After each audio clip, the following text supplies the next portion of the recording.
Assalamualaikum warahmatullahi wabarakatuh. Perkenalkan, nama saya Gilang Adrianto dari Universitas Bangka Belitung, kelas 1C, Fakultas Hukum. Baiklah, di sini saya akan menjelaskan apa itu susunan bentuk negara dan sistem pemerintahan. Susunan negara. Kajian tentang susunan negara pada dasarnya adalah bentuk-bentuk negara ditinjau dari segi susunannya. Hal ini berbeda dengan pengertian susunan bentuk pemerintahan. Di mana ada negara kesatuan, negara federal, dan negara konfederasi. Negara kesatuan, negara yang bersusunan tunggal. Kesatuan hanya ada satu pemerintahan, yaitu pemerintahan pusat yang mempunyai kekuasaan serta wewenang tertinggi dalam menetapkan kebijaksanaan pemerintah dan melaksanakan pemerintahan negara baik di pusat maupun di daerah-daerah. Menurut Miriam Budiarjo, yang menjadi hakikat negara kesatuan adalah kedaulatannya tidak terbagi dan tidak dibatasi, di mana hal tersebut dijamin di dalam konstitusi. Negara federal, federasi, negara yang bersusunan jamak atau federal. Negara federasi adanya pemisahan kekuasaan negara antara pemerintah nasional dengan unsur-unsur kesatuannya, negara bagian, provinsi, republik, kawasan atau wilayah. Sistem pemerintahan federasi sangat cocok untuk negara-negara yang memiliki kawasan geografis luas, keragaman budaya, daerah tinggi, dan ketimpangan ekonomi cukup tajam. Negara konfederasi. Konfederasi terdiri dari beberapa negara yang berdaulat penuh untuk mempertahankan kedaulatan ekstern keluar dan intern ke dalam, bersatu atas dasar perjanjian internasional yang diakui dengan menyelenggarakan beberapa alat perlengkapan tersendiri yang mempunyai kekuasaan tertentu terhadap negara anggota konfederasi, tetapi tidak terhadap warga negara anggota konfederasi itu. Negara konfederasi. Konfederasi adalah negara yang terdiri dari persatuan beberapa negara yang berdaulat.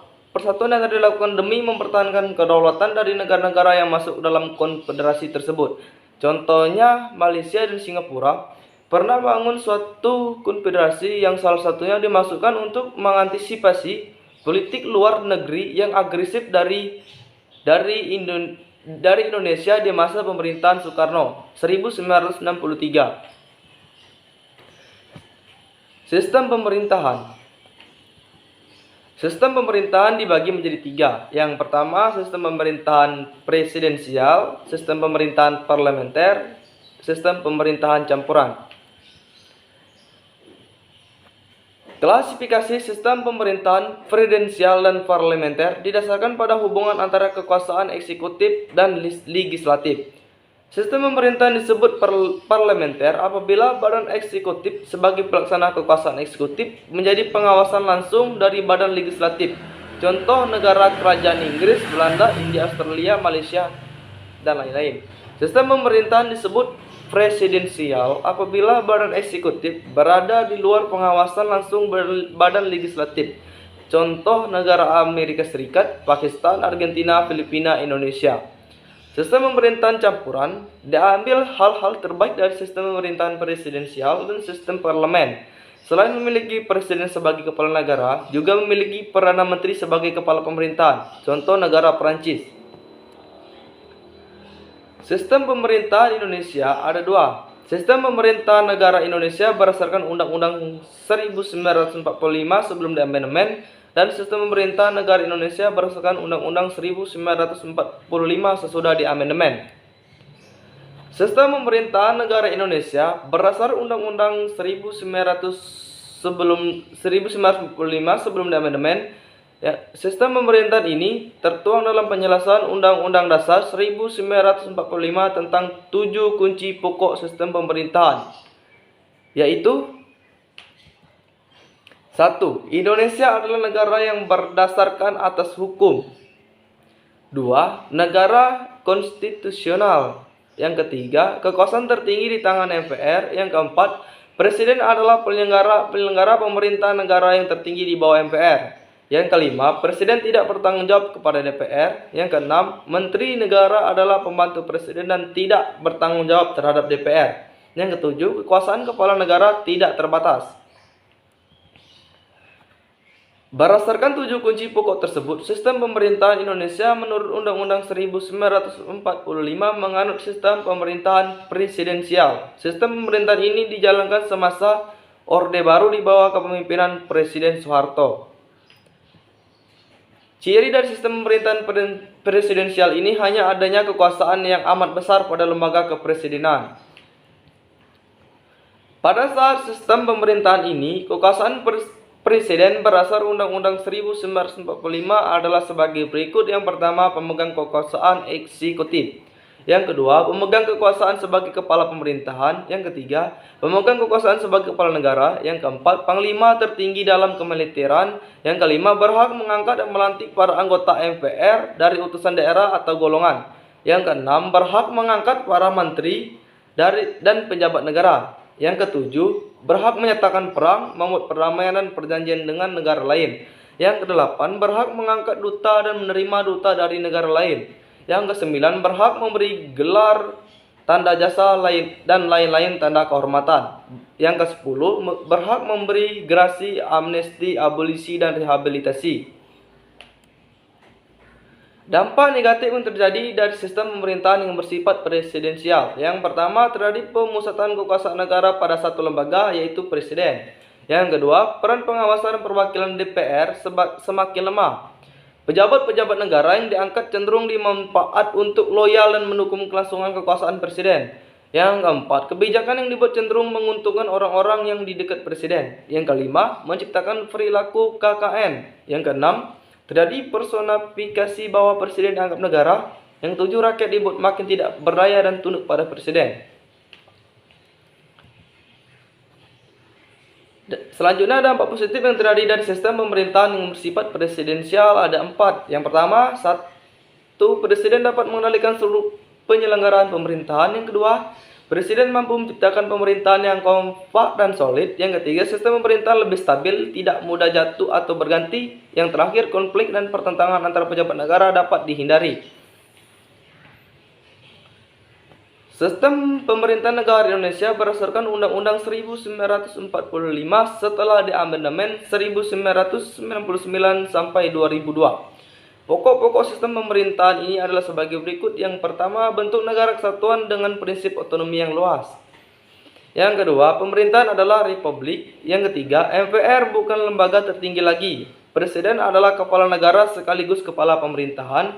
Kabinet atau menteri diangkat oleh presiden dan bertanggung jawab kepada presiden. Parlemen terdiri atas 2, bikamaral yaitu DPR dan DPD. Yang nomor 7, kekuasaan legislatif lebih dominan. Nomor 8, presiden dan wakil presiden dipilih langsung oleh rakyat. Nomor 9, yang terakhir, presiden tidak dapat membubarkan DPR. Sistem pemerintahan ini pada dasarnya masih menganut sistem presidensial, tapi dalam prakteknya banyak elemen-elemen sistem pemerintahan parlementer. Terbukti dengan presiden sebagai kepala negara dan kepala pemerintahan, presiden juga berada di luar pengawasan langsung DPR dan tidak bertanggung jawab terhadap parlemen. Beberapa variasi dari sistem pemerintahan presidensial di Indonesia. Yang pertama, presiden sewaktu-waktu dapat diberhentikan MPR atas usul dan pertimbangan dari DPR.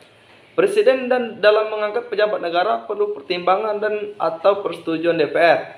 Presiden dalam mengeluarkan kebijakan tertentu perlu pertimbangan dan atau persetujuan DPR. Parlemen diberi kekuasaan yang lebih besar dalam hal membentuk undang-undang dan hak budget atau anggaran. Perubahan-perubahan baru dalam sistem pemerintahan Indonesia. Yang pertama, pemilihan presiden secara langsung. Yang kedua, sistem bikameral. Yang ketiga, MPR bukan lembaga tertinggi lagi. Yang keempat, pemberian kekuasaan yang lebih besar kepada parlemen untuk melakukan pengawasan dan fungsi anggaran. Sistem pemerintahan parlementer mempunyai ciri-ciri. 1. Badan legislatif atau parlemen adalah salah satunya badan yang anggotanya dipilih oleh rakyat melalui pemilihan umum. Parlemen memiliki kekuasaan besar sebagai badan perwakilan lembaga legislatif. Anggota parlemen terdiri atas orang-orang dari partai politik yang memenangkan pemilihan umum. Partai politik yang menang dalam pemilihan umum memiliki peluang besar menjadi mayoritas dan memiliki kekuasaan besar di parlemen. Yang ketiga, pemerintah atau kabinet terdiri atas para menteri dan perdana menteri sebagai pemimpin kabinet. Perdana Menteri dipilih oleh parlemen untuk melaksanakan kekuasaan eksekutif.